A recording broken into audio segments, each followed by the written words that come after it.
ipinapakita sa atin ng napakaliwanag ng Biblia na may mga spiritual forces lampas sa ating mga imahinasyon. Ito ay puwersa na naglalaro literally lampas ng mga nakikita ng ating mga mata. Efeso chapter 6 verse 12, sapagkat ang ating pagkikibaka ay hindi laban sa laman at dugo, kundi laban sa mga pamunuan, laban sa mga kapangyarihan, laban sa mga namamahala ng kadilimang ito sa sanglibutan, laban sa mga ukol sa espiritu ng kasamaan sa mga dakong kaitaasan.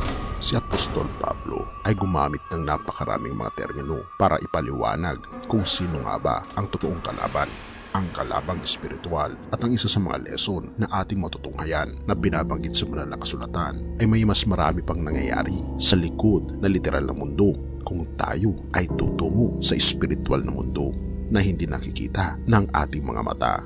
Ngunit ang nakakalungkot, karamihan ng mga Kristiyano ay pinipiring nila ang kanilang mga mata sa mga topiko patungkol sa spiritual realm dahil sa maraming mga rason na pag pinag-usapan ang patungkol sa spiritual world ay nagiging panatiko ka sa iyong pananampalataya. Ngunit sasabihin ko sa iyo, ito ay hindi totoo.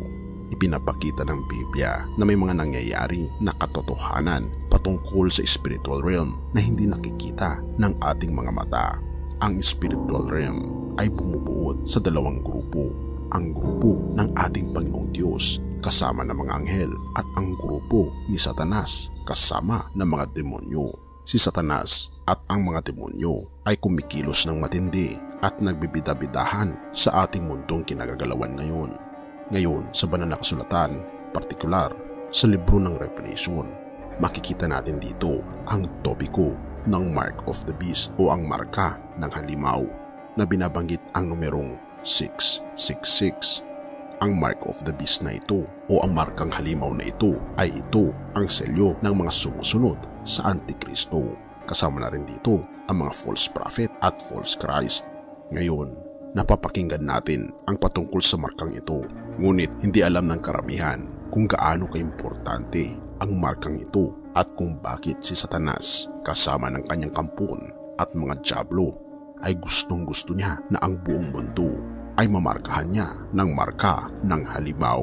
Dahil pag natanggap mo na ang marka ng halimaw, sigurado na 100% na ikaw o sino man ay pinali ng mapupunta sa naglalagablab na apoy at asupre sa impyerno. At ang bagay na ito ay binabanggit 5 beses sa libro ng Revelation chapter 13 at 3 beses na binabanggit sa Revelation chapter 14 verses 7 to 11.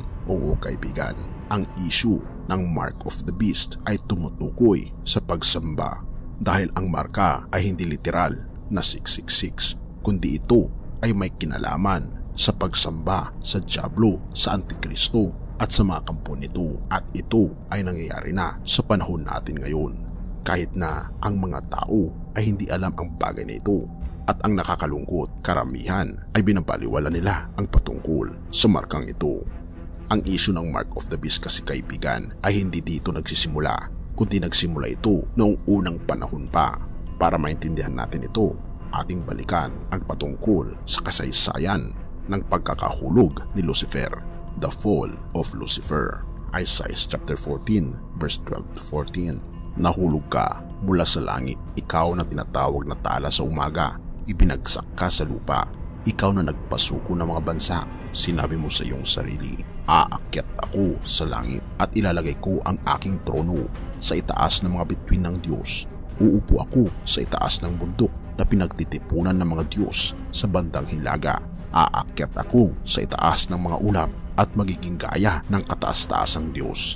Ganito ang banggit ni Lucifer na ngayon ay tinatawag na Satanas na dumadaya sa buong mundo.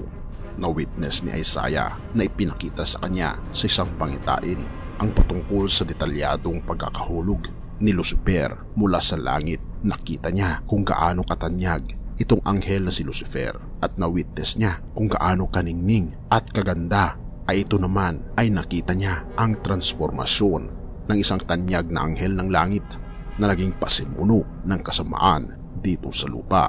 Ipinakita ng ating Panginoong Diyos kay Prophet Isaiah ang patungkol sa kayabangan ni Lucifer, sa kanyang disobedience at pagmamahal ng matindi sa kanyang sarili.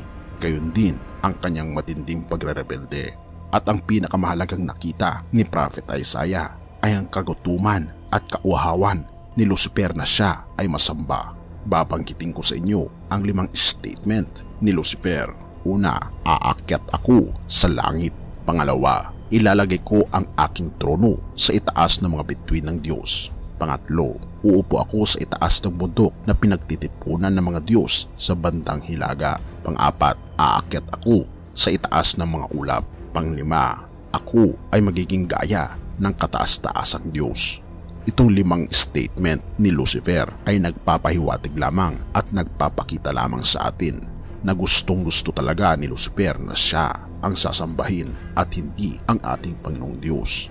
Kaya naman hanggang sa panahon natin ngayon ay ito ang ginagawa ni Lucifer.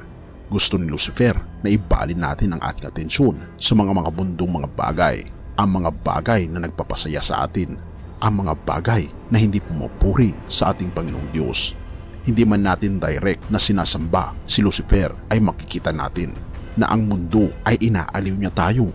Pinapasaya ang ating mga mata, pinaparamdam sa atin ang buhay sa piling ng makalaman na pagnanasa. Kung ating mapapansin, nung si Jesucristo ay tinukso ng diablo, ang una niyang tukso ay gawing tinapay, ang bato. Ang unang tukso sa atin ng mundo ay ang mga makalaman na mga pagkain na sumisira sa ating katawan. Binabanggit sa banal na kasulatan na ang ating katawan ay templo ng banal na espiritu. Ngunit dahil sa mga pagkain ito ay nagiging Diyos natin ang mga pagkain ito. Pangalawang tukso, tinukso ni Satanas ang ating Panginoon na tumalon mula sa itaas ng bundok at sinabi pa niyang siya ay sasaluhin ng mga libo-libo niyang mga anghel. Ngunit kung ating mapapansin mga kaibigan, ito ay humahambing sa ating panahon ngayon na ang mga tao ngayon ay inilalagay nila ang kanilang mga sarili sa kapahamakan dahil inilalapit natin ang ating buong puso sa tukso ni Satanas, na kahit na alam natin na ikapapahamak natin ito ay tinutukso tayo ni Satanas na magiging okay lang ang lahat dahil sa bandang huli ay tutulungan daw tayo ng ating Panginoong Diyos. Ngunit nais ng ating Panginoon na huwag natin ilagay ang ating sarili sa presensya ng mga tukso na sisira sa ating pagkatao. At pangatlo, tinukso ni Satanas ang ating Panginoong Diyos na ibibigay niya ang lahat ng kaharian sa mundo basta siya lamang ay pupuri sa Kanya. Kung ating mapapansin, si Satanas ay tinutukso niya ang bawat isa na tayo ay sasamba sa Kanya sa pamamagitan ng pagiging sakim sa salapi. Hindi maibigin sa ibang tao, pagkus maibigin sa kalayawan sa mundo at maibigin sa sarili. Maibigin sa mga tagumpay ng mundo, hindi sa tagumpay ng kasama ang ating Panginoong Diyos. Maibigin sa pansariling kagustuhan, hindi sa kagustuhan ng ating Panginoong Diyos. Tunay nga na tayo ay walang karapatan sa langit kung ito ang ating ginagawa, kaibigan. Ngunit paano nga ba malalabanan si Satanas? Kung ating mababasa kung paano nilabanan ng ating Panginoong Jesucristo si Satanas ay sa pamamagitan ng Biblia na binabanggit niyo doon, nasusulat, huwag mong tuksuhin ang iyong Panginoong Diyos. Makikita natin dito na tayo ay anak ng ating Panginoong Diyos at huwag tayong matakot na banggitin sa diablo na siya ay umalis sa ating piling at makakamtan lamang natin ang kalakasan kung tayo ay nag-aaral ng banal na kasulatan at kung tayo ay magpapasakop sa kagustuhan ng ating Panginoong Diyos. Kaya naman kaibigan, nais ng ating Panginoong Diyos ngayon na lumapit tayo sa Kanya at humiling ng kalakasan sa Kanya, pag-aralan ang Kanyang mga banal na salita upang tayo ay makakasurvive sa huling kapanahunan. Dahil kaibigan, kapit lang, malapit na ang pagdating ng ating Panginoong Jesucristo. Hindi na ito ang oras para bumitaw sa pananampalataya, kundi ito ang oras para kumapit ng mas mahigpit sa pananampalatayang ating nasilayan buhat sa Diyos. Purihin ang ating Panginoong Diyos at salamat kaibigan sa iyong panonood. Tayo'y manalangin. Ama naming banal, makapangyarihan naming Diyos, humihiling kami sa inyo ng kalakasan. Tulungan po kami, gabayan po kami at ibigay sa amin ang kalakasan na tanggihan ang tukso at ang kasalanan at tulungan kami na hindi matanggap ang marka ng halimaw, kundi aming nawang matanggap ang marka ng katotohanan, ang selyo ng aming Panginoong Diyos mula ngayon at magpakailanman sa pangalan ni Jesus. Amen.